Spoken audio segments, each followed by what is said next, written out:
Hi, I'm Andrew, and welcome back to my garage. Today, these are getting installed.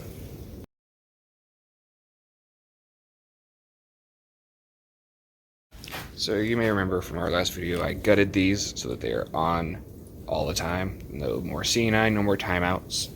One of them is going to replace that T8 fixture that doesn't work. I'm going to put a box on the wall above the weed whacker there. And this one is the one that I just taped over the eye. So I'm going to take that down, take it inside, gut it, and in the meantime, put one of these up.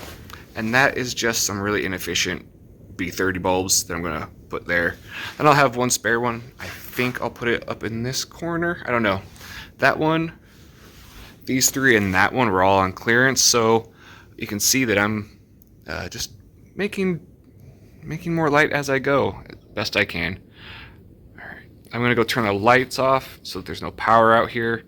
And apologies for how little I film. It's fucking cold out, and I don't want to take my gloves on an awful lot. So I will be taking as much as I can without freezing. All right, stand by. All right, apologies for the poor lighting. If it was not so windy out, I'd open the garage door so I get at least some sun, but not today. But you can see here I attempted to fix this with some tape. This screw down the middle hits the bracket in the box in the back. So I'm just going to undo this screw, take the whole thing down, and just slap a new one up. I will take this inside and gut it later. So here's the mounting bracket that goes across the box. That screw comes through the middle, hits that. Ideally this would be a 4 square box, so essentially two of these stacked next to each other, so they have a little more support behind this. But I don't have one, and I'm not too worried about it because it's just the garage. So I'm going to take off this mounting bracket, undo all these wire nuts, pop in some Vagos. I'll be right back. Alright, I've got my Vagos, everything's pushed together. I tested it, it turns on. So I'm going to put this strap back across here, put the big bolt through the middle, call that good, move on to this one. Okay, this one's back up. Sorry, I'm casting a shadow. But you can see how this junction box, this one's really built for just like a light switch or an outlet. It's not supporting the fixture very well, which if I was more inclined, I may switch that out someday, especially because I don't have any wire relief in there either, so no string connectors. So I'm going to take all this back down eventually anyway, but not when it's -2 out. This one, it does have a bigger box, so that'll be a little more sturdy in there. But you guys are going to get the magic of video editing on this one because it's the same thing as the other one. So there's those two up.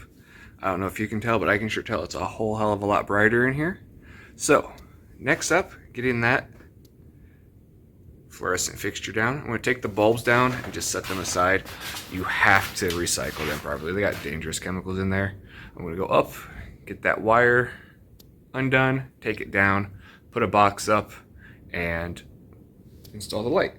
I don't know how much of that I'm going to show you because, like I said, I can barely figure. Okay, so I disconnected, took that down, put a box on this rafter here, run my wire. Those boxes have built-in strain relief, so I'm good. I'm going to put a little staple here to pick up some of this slack, connect it, hook it up, and test it out. So you will be back when it's time for the grand reveal. So there we have it. 1, 2, and 3. This one I'm hoping will help eliminate this workbench so I can actually get more stuff done here. I haven't really utilized that yet because I couldn't see anything. So here's the bigger and better things. Thanks for watching. I'm going to go inside and warm up.